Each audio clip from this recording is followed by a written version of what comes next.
Hello and welcome to another edition of Luminar Coffee Break. I'm your host, Vanelli. Now, joining me today is my co-host, Angela Andrieux. Say hello to Angela. Hello, Hey Angela. everyone. Hello, Vanelli. Happy Friday. Yes, it is a very, very happy Friday. We have a lot of stuff going on, and we're really excited. Um, other than, actually, for today's lessons, well, what are we reviewing? So, today is our weekly wrap up where we go over the topics that we discussed earlier in the week. And both of us spent a little bit of time answering questions about the new update 2 and some of our favorite features. And then I had a special guest earlier this week who talked about macro photography. She wasn't able to join us today, but I do have a couple of her images to share with you and a behind the scenes shot. So if you weren't able to attend that session, make sure you go back and watch the recording. It was really good. But I've got a couple of things to kind of whet your appetite for macro photography. And my other edit was a cool little travel pic that I took and a couple of different ways you can work with it in Luminar AI using the new tools. So Well, that's very awesome. fun stuff. And I think, Vanelli, you talked about watermarking, right? Yes, yep, and we'll walk through the watermarking again and hopefully answer some questions that few people have had about watermarking. Before we begin, let me share my screen. Coming up, it's back. Deep dive on Luminar AI. What's new? Update 2. So we'll be having the Luminar deep dive March 23rd. When we say all day event, we mean all day. It'll start at 7 a.m. and it'll continue all the way through till 9 p.m. at night. So it's the Le Mans of photo editing. So from 7 a.m. we'll be going all the way through, and I just realized something. We should post a link to the Zoom. Well, that would probably be good. Do we have a link to share yet? Yes, I do. So what I'll do is Okay. in between one of our tutorials, I'll find that and I'll send it off to you. And if we could at some point put it in the comments for people, or actually Excellent. I can put it in the chat. And actually, looking at the chat, we have a couple people already. Hello, Pat, Russell, Tom. Pat says she's still having problems with some of her own skies. Um, okay, so she said once it opens Finder for her own sky folder, there's no option to actually select and use it. Okay, so that's something we could talk about, and we can fix. All right. Sure. Well, I'm wondering if what she's looking at, let me go ahead and if you want to share my screen, I can take a look at that real quick. If what I'm going to show you isn't the issue, then I'll ask you, Pat, to reach out to our support team at support@skylum.com. But there's a couple of different options that are a bit new in Update 2. I'm going to click over to my tools. And in here in our sky selection, here's all of our skies that we already have installed, the ones that come built into the system, and the ones that I've added.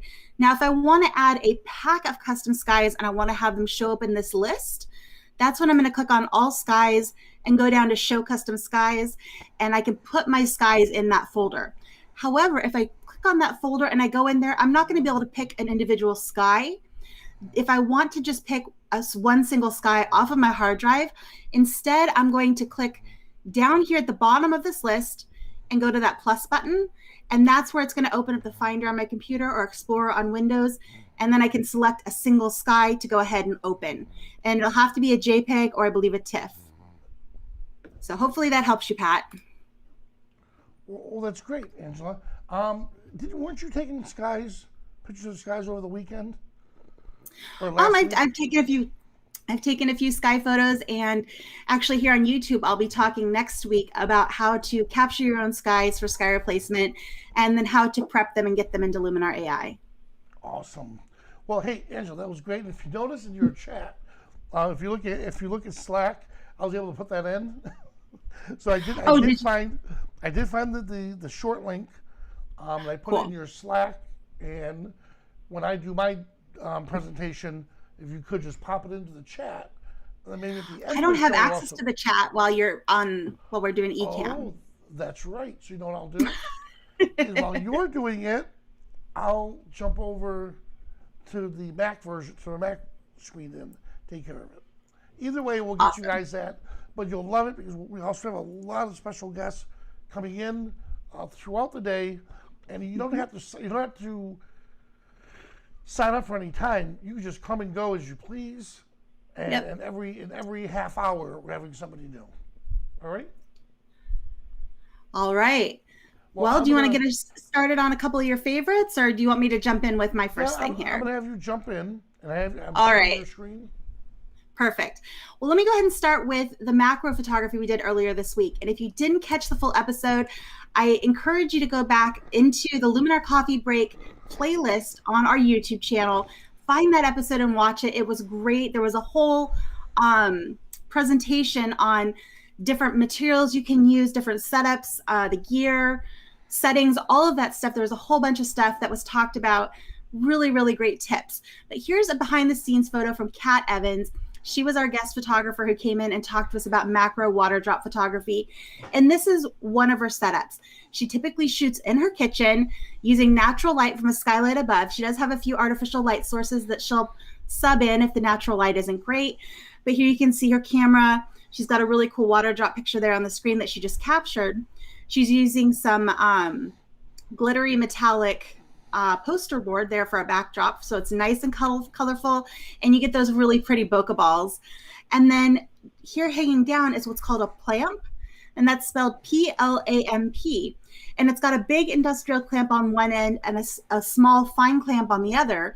So what she does is she attaches that big clamp to her kitchen cabinets and then is able to hang down a small tiny object down in front of her lens, get some separation between the backdrop and the object she's photographing, and she creates these beautiful little worlds with water drops and nature and other things she finds around the house. So let me click back over here to catalog and show you the image that she came up with.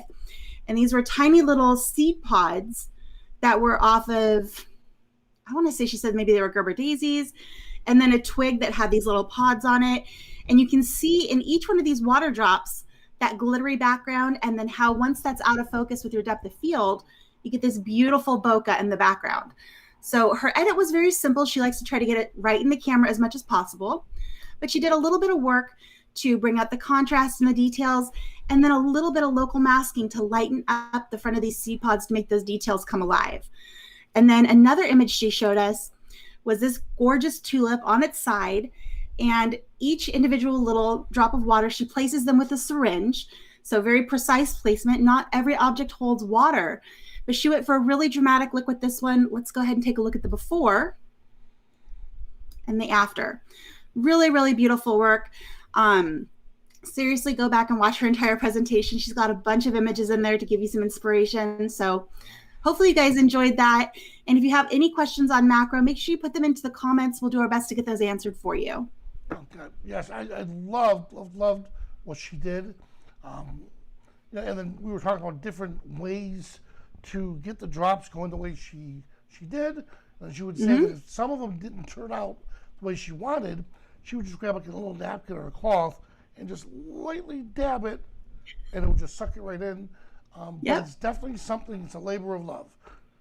It is a labor of love, but it's so much fun because when you get behind a macro lens, it's a tiny little world that your naked eye just can't see. And so it's a bit of an escapism as well. It's a way to just kind of detach from the world and go into art. Awesome. I did put the link in the chat here. If you don't mind, could you just double check that to make sure it's good? And if it is, at the end of the show, we can put it in the comments below. All right? All right, so here we are. We're going to add a watermark or your logo to this image, and I'll show you a couple ways that I did this. The image is already processed, so I don't need to reprocess it. We're going to come over to Edit, and we'll click on the local masking. Now, what's really cool about local masking is the texture got an overhaul with Update 2. Now you can add PNG files with transparent backgrounds to them. So what I'm going to do is I'm going to come over here and I'm going to look for the logo. Let's go to Assets. Here's Signature. Now this is my logo. So I believe it's under here. Let's see, signatures. And actually, you know what we'll do? Since I can't find the original signatures, I'm going to use one of mine. So here's what we do. If you have the traditional logo, white background, black letters, and it's not a PNG, I'll show you the difference. If it's not a PNG, well, when you place it, the whole thing is going to come right onto the background. And let's say if I change the opacity, there, I mean, that's what you're seeing. We're seeing white background, black letters. But we're going to fix that. Let me place it first. If I drag from the corners, it'll keep everything proportional. And let's move it right about here. So I have white and black, which means I'm going to change my layer blend mode. Now, the first, if you notice they're all separated, the very first word or selection in these tools tells you what the rest of them does until the next break. So these here will darken it, these here will lighten it, these are your overlays, the difference, and this deals with colors. All right? So if I come up here, darken does a good job, multiply does even better, so I'm going to stick to multiply. And now I can change this, look at that, to make it even more. But if I do, notice the black is or the white is coming through a little bit too much. So I'm going to go right about there. And I got that set. So that's how we change it if we don't have a PNG. But here's what's really neat. If I come back to this, and I want to load another one, but this time I want to load the opposite colors. Notice it retained its shape. I didn't have to go back in and change it. Well, now that it's black with white, well, let's change it from lighten, let's see screen. Screen will be it. And let's brighten it to where it doesn't show through. And we're set. Now to solve all of these problems, I'm going to change this and put it back to normal. To solve all these problems, that's where PNG comes in. So if I come over, now I'm going to look for my PNG signature. Let's see. Oh, I know where it is. And of course, Angela, right when I'm trying to find it, it always gives us, let's see, these issues. Actually, why don't I do this? PNG. Give it a second. There it is, Vanelli PNG. Open it and give it a second.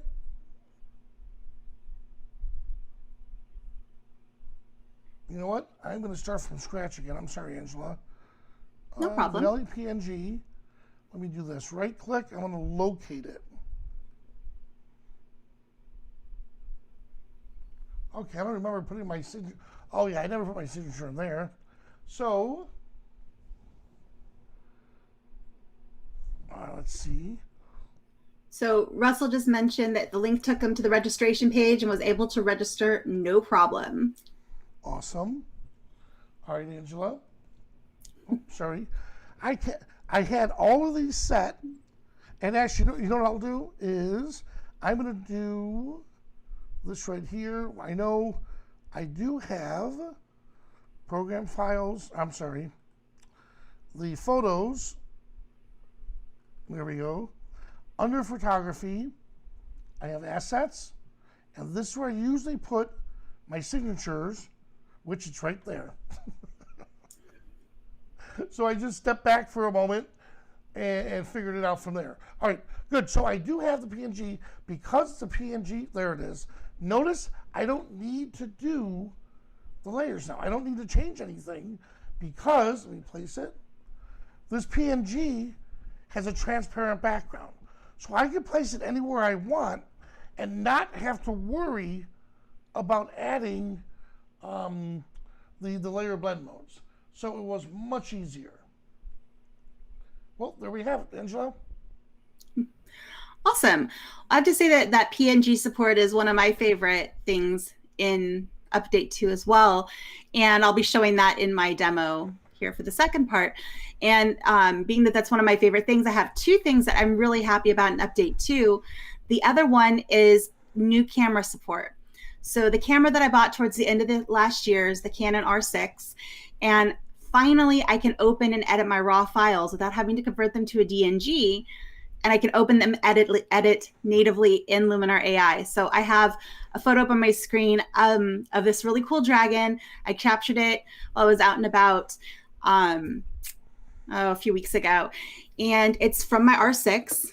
So now I can open it up and natively edit that in Luminar AI. So there's the before and there's the after. And what I did to make that happen was here under the edit tools, the ones that I went after most are, let's see here, structure. Structure made a huge difference. So let's go ahead and turn that off and back on. And that brings out so much detail and depth in all of those little nooks and crannies of the rust. And then dramatic added a really nice touch as well. So if you have something that's highly detailed with a little bit of grungy edges, rust, peeling paint, things like that, structure and dramatic are going to be your best friends. So there's what it looked like before dramatic and after. It just made it look a little bit more gnarly. It took a little bit of the color out of it. Looks so, so cool. And then to finish it off, I added my logo watermark down in the bottom left corner. Same method that Vanelli just showed you. I'll go over to my local masking. And here in my texture tool, I can go to load texture. And I went to my hard drive and picked out this PNG file so it has a transparent background. No need to use any blend modes. And then I was able to click on place texture, place it where I wanted it, resize it, and there it is now on my image. So I think that's pretty cool. And not only does that new PNG texture support give you options with watermarking, you have options with frames and borders and all sorts of other cool stuff, which we'll talk about more next week. Awesome, awesome. Now, speaking of that, our buddy James made a comment. The watermark is good, but do I have to do that every time I want to add it? And the answer is no. So let me share my screen again. So here's the image down here that we added the watermark. Now there's two things you can do. You can come over to the templates and actually create a template that says watermark, and there it is. Or you just right click. Now again, this is on images that if you're already done with it. So you're done processing the image, you export all those out to either TIFF or JPEGs through your finished images.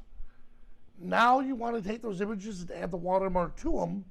So this is where we'll come in, right click,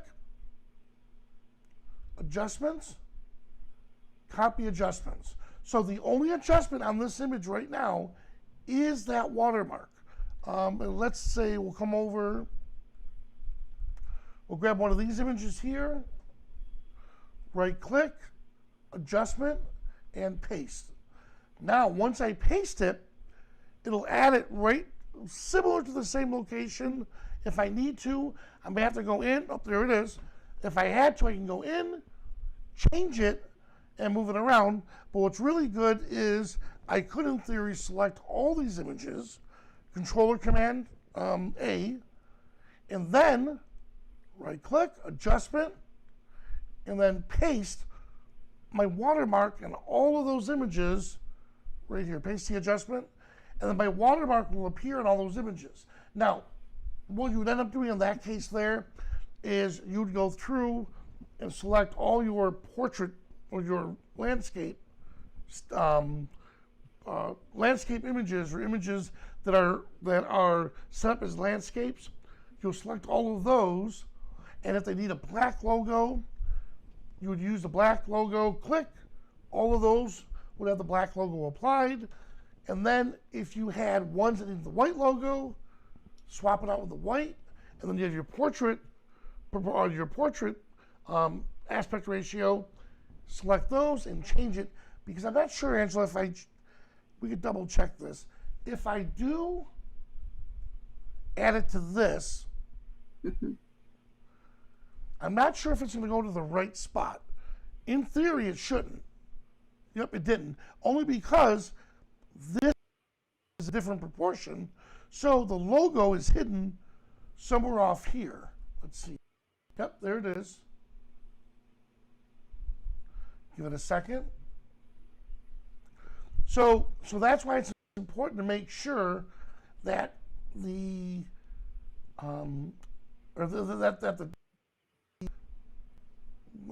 aspect ratios are the same. Let's see, place texture. See what it just did? So it brought it in, but look how it screwed it up royal. So I'd have to grab it from here. And then use the corners. So I wanted to show you that just in case you accidentally applied it to a different aspect ratio, and you looked and said, well, wait a second, that came out weird. Either there's some crunch to it,